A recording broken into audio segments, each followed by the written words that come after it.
Welcome to Simmu's kitchen. Simmu's கிச்சன்ல என்ன recipe பார்க்கலாம் வாங்க.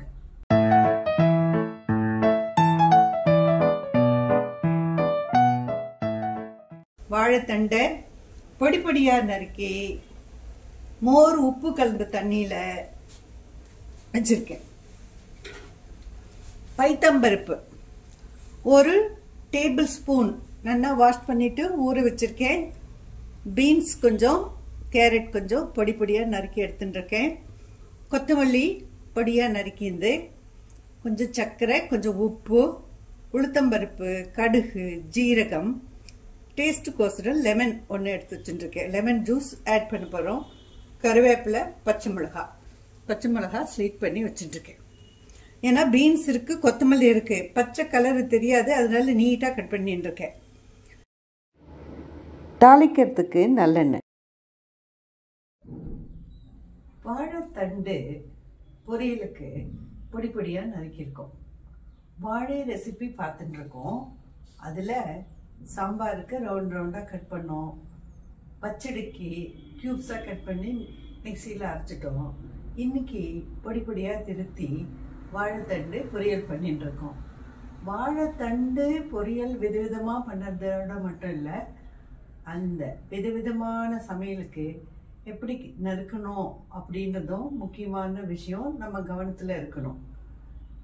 வாங்க தயாரிப்புக்கு போகலாம்.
கடுகு, உளுத்தம்பருப்பு, கருவேப்பிலை, பச்சை மிளகாலாம் தாளிச்ச உடனே கேரட், பீன்ஸ், வாழைத்தண்டு அண்டு வடிகட்டின பைத்தம்பருப்பு சேர்த்து உப்பு சர்க்கரையும் சேர்த்து வதக்கின்னு இருக்கேன்.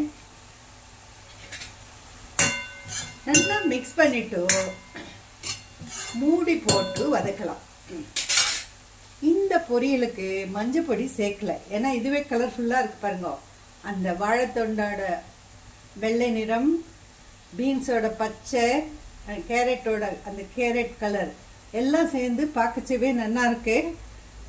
தேங்காய் போட வேண்டான்னு நினைக்கிறவங்க பைத்தம்பருப்பை இந்த மாதிரி ஊற வச்சு அதை பொரியலில் சேர்க்கச்சே டேஸ்டியான பொரியல் உங்களுக்கு கிடைக்கும்.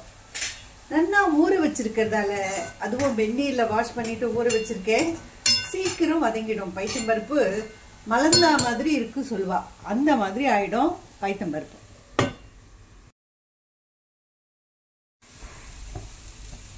நல்லா நசுங்கிறது, வெந்துடுத்து, கேரட் வெந்துடுத்து.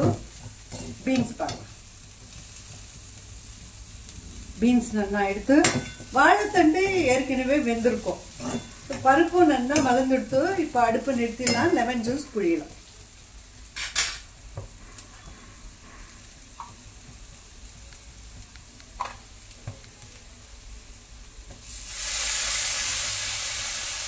சர்விங்க்கு ரெடி பண்ணலாம். நல்லா மிக்ஸ் பண்ணிடணும்.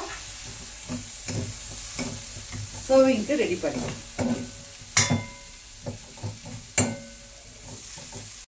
ஒரு ஆரோக்கியமான கலர்ஃபுல்லான பொரியல் ரெடி ஆயிடுது. பொரியல் வதங்கிறதுக்கு 5 நிமிஷம் தான் ஆகும். ஆனால் அதை பொடி பொடியாக நறுக்கிறதுக்கு கொஞ்சம் டைம் எடுத்துக்கும். இந்த ஈஸி பொரியல், ஹெல்தி பொரியல் உங்களுக்கு பிடிச்சிருந்ததுன்னா ட்ரை பண்ணுங்க, லைக் பண்ணுங்க, ஷேர் பண்ணுங்க, சிம்முஸ் கிச்சனை சப்ஸ்கிரைப் பண்ணுங்க. நன்றி, வணக்கம்.